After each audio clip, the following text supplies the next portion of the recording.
Hello, everyone. Welcome to this webinar on Microsoft Power Platform in Education, dynamic tools to empower staff, educators, and students and pro developers to develop innovative apps and solutions at a record speed and low cost. I would like to introduce the speakers for today's webinar. Meg Wilson is a senior sales executive at SparkRock Inc., a technology solutions firm in Toronto, Canada. For the past 5 years, Meg has empowered non-for-profit NGOs and government agencies by providing them with solutions to better serve their clients and deliver on their mission to reach their full potential. Mike Liu is the Director of Product at SparkRock.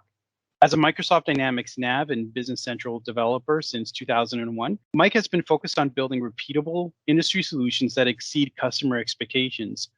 Mike has been awarded the Microsoft MVP status for the past 4 years.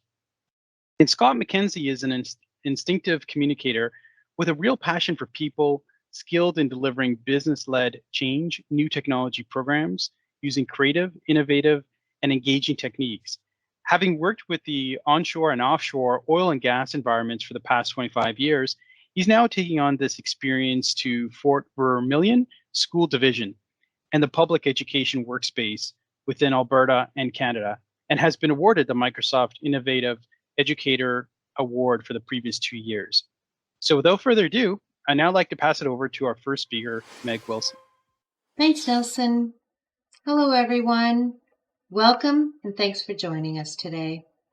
My name is Meg Wilson, and I'm a Senior Solution Advisor at SparkRock. I am very pleased to be participating today for a couple of reasons.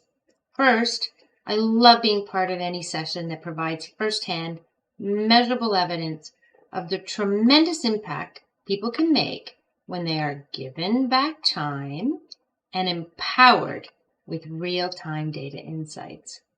Secondly, we're all about enabling heroes at SparkRock, and I can assure you that we have a couple of them joining us here today. These guys know their stuff and love to share their knowledge. For those of you who are not familiar with SparkRock, we're a Microsoft Gold partner with technology that enables digital transformation and data insights. Our product brings together trusted and intelligent Microsoft Cloud capabilities through a deeply connected platform. Our ERP solution includes finance, workforce management, and the Power Platform. Founded in 2003 with a vision of using technology for social impact, K-12 education is a key focus at SparkRock. I get to participate in our K-12 user group, which consists of school divisions and boards ranging from 6 to 200 schools. These schools come together to discuss current challenges, share ideas, solutions, and strategies for possible solutions, all of which informs our product roadmap. I see firsthand the common challenges that all these boards struggle with. As you all know, school administration and operations face some unique challenges. Imagine a classroom that has reading levels spanning 4 grades or more. Now imagine the time involved in managing that range of abilities, not just in reading, but all subjects. I'm a mom of 4. They were each 2 years apart. I have real-life experience and a few character lines to attest to that challenge. You can imagine what it's like to be a single teacher in a classroom with 30-plus students. With a teacher shortage across the U.S., and now in many regions in Canada, combined with the pandemic, it's clear this challenge doesn't look like it's going to be solved anytime soon. So as a community, we need to innovate and look for cost-effective tools to ease these challenges. So let's get more specific on the challenges and opportunities. The goals for K-12 educators are universal, and so are the challenges. And quite frankly, those challenges are persistent and don't show any signs of shifting soon. Teachers need more time for teaching. Remember that 73% of classrooms have reading levels spanning 4 or more grades. Time is everything. This is ground zero for having an educated population. Recruiting, retaining, and developing talent is a fierce competition. And good teachers The ones you really want are hard to find and even harder to keep. Administration and operations are inefficient. This is familiar to any business, but may be especially relevant for the education sector, where processes tend to lag the private sector. But efficiency translates to money savings, and I've never met an education budget that didn't need some savings. So how do you get there? Well, I'm going to hand it over to my brilliant colleagues Mike and Scott, who will show you how. Mike will cover the various low-code, no-code tools that can be leveraged, and Scott will show some great examples that have resulted in massive savings and more consistent data, and most importantly, real-time actionable data insights. Over to you, Mike. Thanks, Meg. Hello, everyone. Thanks for joining us today. My name is Mike Glue. I am the Director of Product at SparkRock. The Microsoft Power Platform is a suite of low-code, no-code tools that allow you to analyze data, build solutions, automate processes, and create intelligent chatbots. It's also a rapid application development platform that helps citizen developers with limited coding abilities to innovate and build new solutions faster in an environment and user experience that feels a lot like PowerPoint and Excel. So really, what does that mean? You no longer need to be a professional software developer in order to create sophisticated and easy-to-use solutions for your organization. The four main tools of Power Platform are Power Apps, Power Automate, Power BI, and Power Virtual Agents. We'll look at those in more detail shortly. A typical solution will involve a combination of one or more Power Platform tools. For example, you might create a Power Apps application from which a user can execute a workflow that was created in Power Automate. And that workflow updates a Power BI report using information from Dataverse. In 2021, Microsoft commissioned Forrester to analyze what organizations with 10,000 employees could expect over 3 years if they were to implement Power Platform. A couple interesting points I found was a 94% return on investment and a 24% reduction in developer and DevOps costs. All right, let's take a deeper dive now into each Power Platform component. First up, we have Power Apps. This is what you'll use to design the interface of your applications. Power Apps has a drag and drop interface, so it's very easy to learn and very easy to use. With Power Apps, you can quickly build, deploy, and update your applications with a single click. When designing your application, you can choose to begin with a blank slate, or you can choose to use one of the available templates to build from. The flexibility of Power Apps makes it easy to customize every detail of an application so that it's optimized for a specific task, role, and industry. Power Apps supports a variety of formats across multiple operating systems, such as a mobile application that runs on iOS or Android, a desktop or tablet application that runs on Windows or iOS, or a portal application which is available to all web browsers. Now let's take a look at Power Automate. This is a workflow tool that you'll use to automate business processes. Similar to Power Apps, Power Automate also has a drag and drop interface, so it's very easy to learn and very easy to use.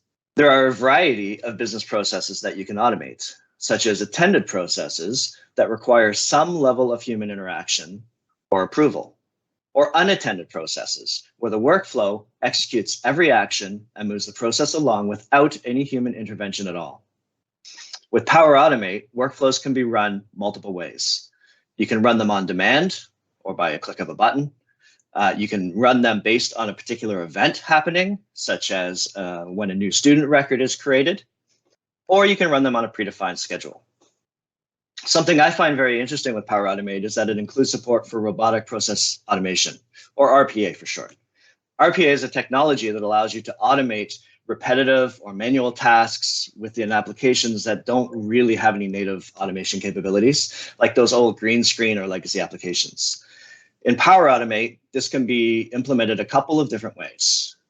You can simply record human screen clicks and then play them back, or you can add in some intelligence. For example, the system can be set up so that when it encounters a particular scenario, it performs a certain action. One of the most powerful capabilities of Power Automate and Power Platform in general is the library of pre-built connectors that allows you to integrate data into your business process or application with really no coding. An integration that used to be an IT project on its own can now actually be done just by an individual sitting at their desk within a few minutes.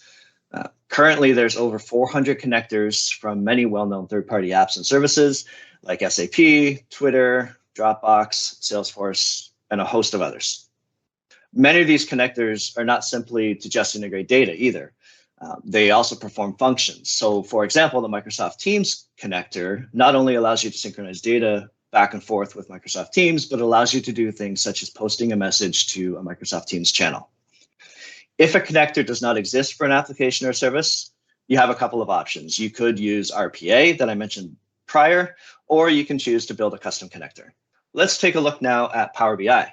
Of all the Power Platform tools, Power BI is probably the one that most people are familiar with. It's a low-code tool that allows you to create sophisticated reports, dashboards, and analytics with really little to no software development skills required. As I previously mentioned, Power Platform tools are often used in conjunction with each other.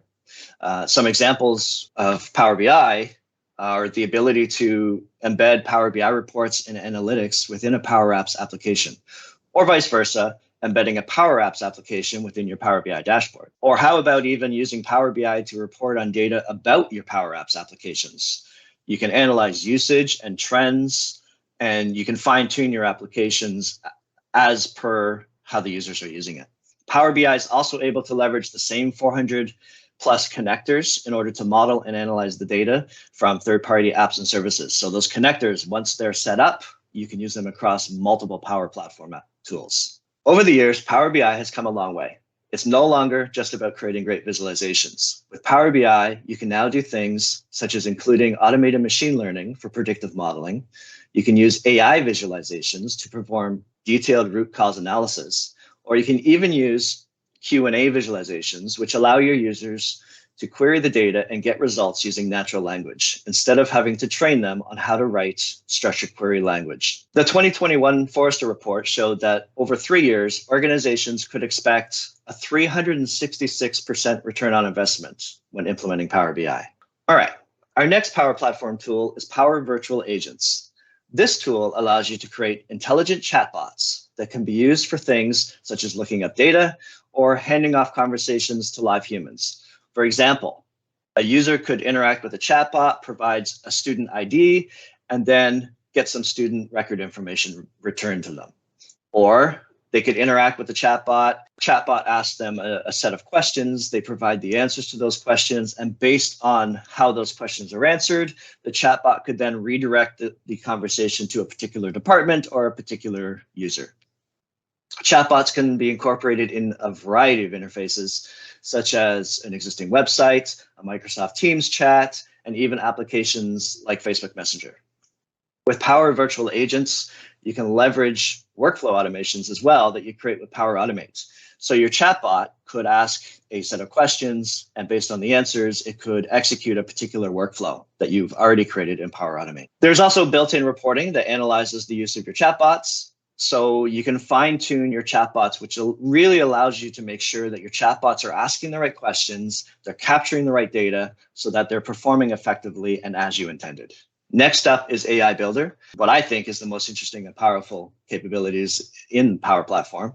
AI Builder allows you to incorporate artificial intelligence into your applications, into your business processes, and even into your chatbots.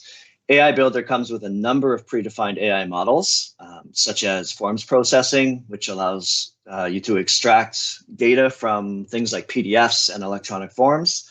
Object detection, which allows you to detect objects and information within image files. Text classifications, which allows you to classify, group, and categorize text information. And binary classifications, which allows you to classify field information and even make predictions. The AI models can easily be trained through a graphical wizard experience. Here you can see an example of object detection. And by using the wizard, you train this model by just uploading even just a few images. To summarize what you've seen, let's boil this down into 5 benefits of using a low-code tool set like Power Platform. Increased agility, being able to adapt to new and changing business challenges faster and more easily, and being able to deliver applications across multiple platforms simply with the click of a button. Cost savings, creating and maintaining solutions without the cost of professional developers, and creating integrations without having to make it into an IT project. Collaboration, sharing connected data across all of your solutions, and providing users the ability to discover and analyze the information that they need to perform their tasks. Enhanced insights, performing analytics on data captured from across all sorts of applications across all departments. Fine-tuning your applications based on how users use them, and combining third-party, legacy, and current generation data in a single central location. All of this really leads to innovation, empowering your users to work more effectively and efficiently, and reducing the need for professional technical skills so that all users, with or without development and IT skills, are in a position to build solutions to solve your organizational problems. And finally, we have a few examples here of some usages of Power Platform in education. The first example is pretty cool. This was created by a principal in Washington State, where he created a solution that allowed teachers to track student reading levels. He designed the application based on Washington State standards. So this gave a really easy way to have all of the teachers follow the same standards. It allowed him to update it in a central location. The other cool thing that it did as well was that it removed walls and barriers between the teachers. In the case where multiple teachers taught the same students, they were now able to collaborate on the progression of that student and see a more well-rounded view of that student. The second example did a couple different things. The first thing it did was it took one of those remedial tasks that happens at the beginning of every class where the teacher has to take attendance. So it was automated and put into the hands of the students so that simply now when the students joined the class, they were able to log their own attendance. Just made things more efficient.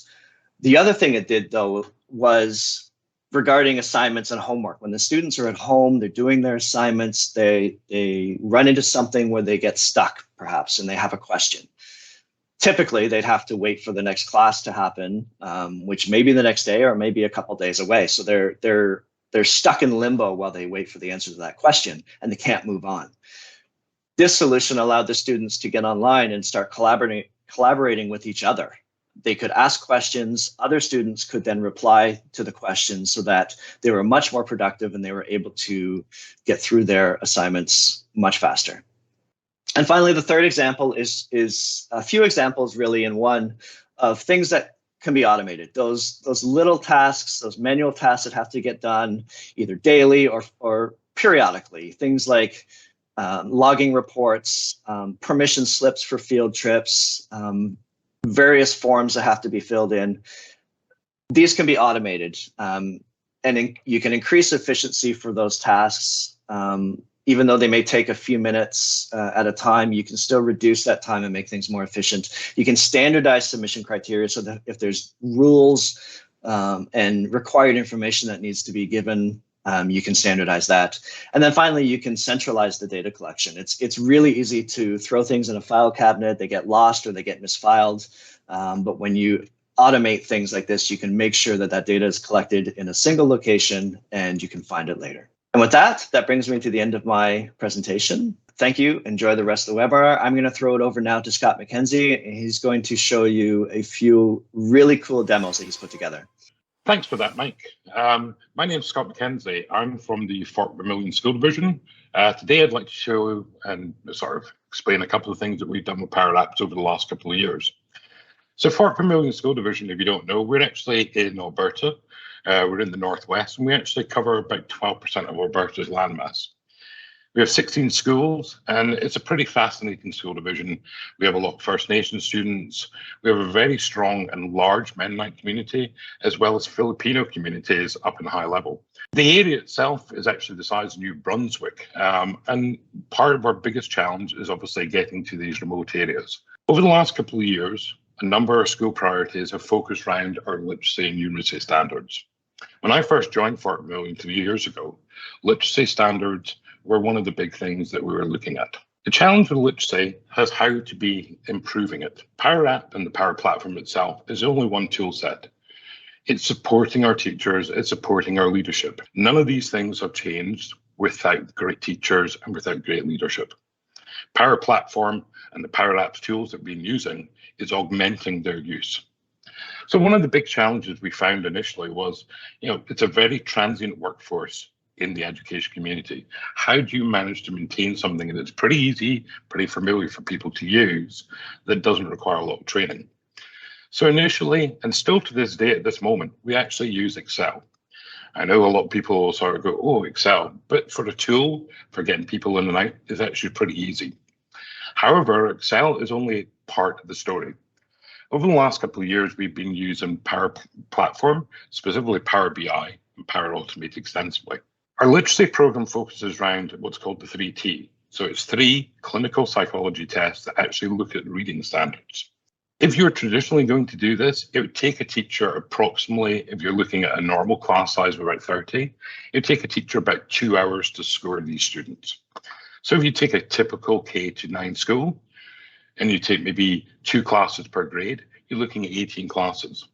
So we've done this, or I'd done this previously for another school, and it was taking about 240 hours of teacher time and principal time per year to score their classes, collate the results, and understand where they were at. Now, 240 hours is a huge amount of investment. It's a huge amount of time. And it's a great cause trying to identify literacy and where the problems are. However, it's not sustainable. And what we found is that using Power Automate initially and Power BI, we've gone a long way. Our process allows the teachers to fill in the workbooks, and they just put simply in the scores. Power Automate will then extract those scores from Excel, and it does calculations, and it stores the information and presents it in Power BI. We've actually managed to get this now down to a process where it takes a class about 10 minutes to be scored. And these results are visible to the administrator and to the divisional leadership within about 30 minutes of the scores being done. So from 240 hours a year down to 9 a year for a school makes a huge difference. If you imagine taking that over a whole division, it's astronomical numbers. We've had success doing this as well. So when we first started this in 2016, 2017, only 50% of our students were at grade 1 reading level by the end of the year. Last year, with some work and obviously our leadership teams and the other people we've been working with, we actually got to 80% of our grade 1 students as readers. And they actually achieved this by January, not by the end of June. Now, the other interesting thing is that 2020-21 was obviously a COVID year. We had a lot of schools and a lot of people online. And even through those days, we've actually managed to achieve that percentage, even in our 80% in COVID years. We've actually had some write-ups recently, and they've appeared in journals. There's a link, and hopefully you can read it later on when you look at some of the resources. So we've gone pretty far with this, but we're now at a very mature model. And we're looking at how we grow this and how we move forward. So now we're looking at moving our Excel into Power Apps. And we've actually started this process. We now have a Canvas app started to be built. Not only have we started looking at the maturity of how we look at recording the scores and how we get this information to teachers and administrators, we've actually now started working with SparkRock. And we're actually going to put some financial modeling around this as well. Every test costs, and we're going to put this into the back end so we know how much test scores are doing. But not only that, we can now start planning people. So if we're finding that schools have got problems and they need more resources, we can start using the SparkRock tools to actually see how much it's going to cost to further employ new staff, get some classroom assistants in, and get some more materials. So this maturity through Power Apps is allowing us to go much further than what we can with Excel. It's also going to retain the simple interface. It's a very simple process. It's not going to be any harder than Excel. It's just going to be nicer looking. We'll also be engaged through Teams. So our Power App will be deployed through Teams. And this will ensure security boundaries. So when the teacher logs into their team, they will only see their classes and only see their students. Now, the divisional leadership can go in and see everybody. So again, this maturity of how we've gone about things is allowing us to go forward. I'm showing some screenshots here. Unfortunately, we're still working on this app, and I don't really want to show you just quite yet. It would do it disservice. But trust me, give us 6 months and I'll come back and show you again. I think you'll be pretty astonished. However, I'd like to show you another app in another one of our stories. This one we've been also using for over 2 years now, and this is based on competency evaluation. So we're using the competency evaluation standards issued by Alberta Education. And these are the defined practices that teachers and educators and leadership should be following. Now, each year we used to have evaluators go out and they would meet with the teachers. And at the end of that, they would take little scribble notes, little post-it notes. They would take some files, they'd put them in either OneDrive or Google Drive. And at the end of the year, they would have to try and collate this together, put it in a document, send it to our sort of operations support team, and then try and figure it all out and get it down to Alberta Education. Now, as you can imagine, 20, 30 different people using 20, 30 different documents end up as 20, 30 different results. So we wanted to make that more efficient. We wanted to make it more consistent. So we took the task upon us to go into Power Apps. Now, this app we've actually used through the Model Canvas and through Dataverse. So this is slightly different from the Literacy app, which is going to be based on the Canvas app. Scott Lees, our assistant superintendent, was a stakeholder of this. And through this process, he really drove down what was important to the capture, what our business process should be. And Power Apps and the Dataverse really allows some really granular business process modeling. Not only that, with all the great connectors they have, it allows us to move forward and make sure that we've got integrations into our school information service, into our back-end office. And again, working with SparkRock going forward, this will allow us more planning, more financial information for budgeting. Because when teachers get approved, our budgets will change because of the different standards of that. So again, SparkRock and our SparkRock integrations going forward will really enhance this process going forward. I'd like to take some time now to show a demonstration of the system and what it does and a little bit of its capabilities. So this is our competence evaluation system. This is based using the Power Apps Model Canvas and Dataverse as its backend database. Again, it looks a pretty simple interface. On the left-hand side, we have a menu with our evaluations. We have a control option down here to switch between the evaluation area and the administration area. And in the front panel, this is where the information about the reviewees are. So each reviewee is assigned to an evaluator. So at the start of the year, our operations support team will create new evaluations. And they will come in and they will just create a new evaluation for a new reviewee. And then we can get all the information for each of these reviewees and how we want to lay them out.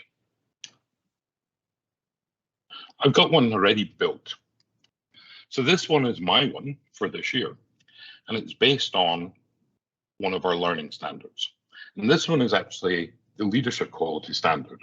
So we have two different standards, either the teacher quality standard or the leadership quality standard. So it gives us our evaluator details, it gives us who the principal of the school is, and then all the review panels for the reviewees and everything else.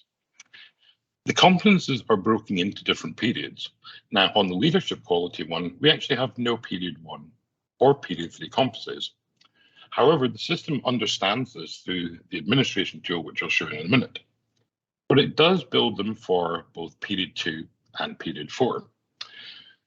So when the evaluator gets this and they sign in, they will see a list of all their people that are evaluating. And then they will be seeing all the competencies that they're going to evaluate against. So when they're ready, they will click on one of the competencies, and this will launch the form. And this will allow them to do observations, and they can type in areas, so they can just put in all the different evidence that they want in here. Again, they can put any growth, and they can add additional comments. They'll put in which day it was evaluated, and they'll put in the standard.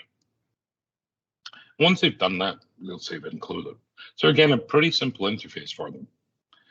Now they will go through each one and do them all.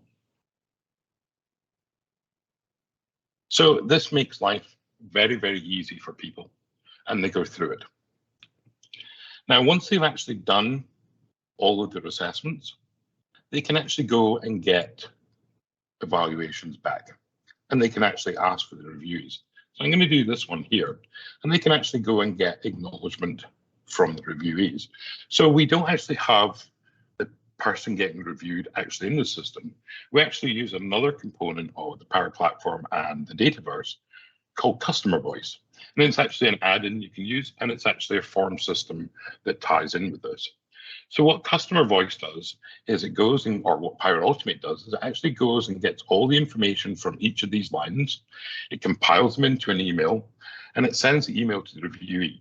The reviewee then adds in all the forms, and they just submit it back. And once the reviewee is submitted in the form, all the information will come back in here.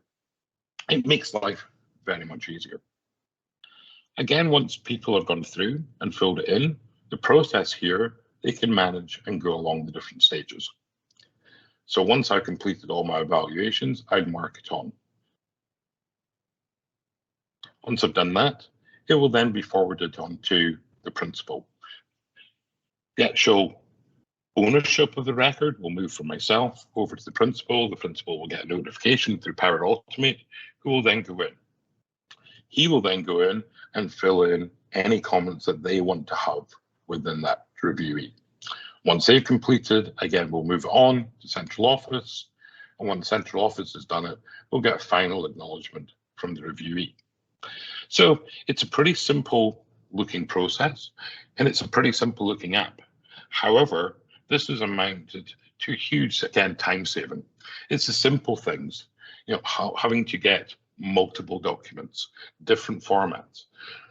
This actually produces a document, and I'm going to show you that in a second as well, that once the document is actually generated, it will take all the information and it produces a quality document in PDF format.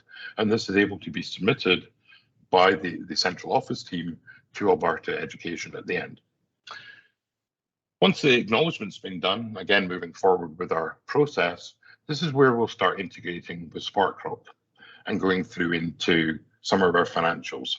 So if a teacher or a principal has moved forward and they've moved up in the ranking, we'll be able to change their salary structure as well as any budget requirements and how much it costs going through. Again, all this information is available in Power Apps and Power BI. So any of our leadership team can actually go in and look at where the evaluations are. They can see any sticking points, and everything's got a timeline. So again, we use the timeline function in here. So if an evaluator actually wanted to do an email or a phone call or a task, or even just a simple note, they can follow this up. Within the administration module at the back, we actually can have all our business units, which were our schools. We have our school years, and then we have our defined competencies. So these are maintained, and this required period 1, period 2. This is what drives the automation. So when you do a new person, it will ask and look at this and go, I don't need to build it for period 1, and I do for period 2. So this makes life easier for the automation part.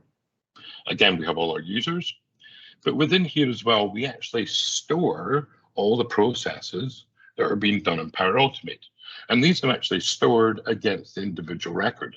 So I can actually look at this automation when it run, and I can actually go and view the automation and how it went. Again, we have our surveys. So this is customer voice. So we can see the actual questions being asked. We can actually see the responses. And we can even look at the survey invites, when they were sent out, which ones are still open. So it's a very powerful system for administrators to go into and see. If I go back to here and I look at any of these period evaluations and look at the evidence and acknowledgements, I can see, again, here is the invite when it was done. This is the open invite here. If I actually click on this invite, it will actually open it up and allow me to see where the invite is and if the question's been answered. So we can track this all the way through very quickly and very easy. So we can start looking at business process improvement now. Where are our sticking points? And through the last 2 years of using this, we've actually been able to narrow down this process up at the top here.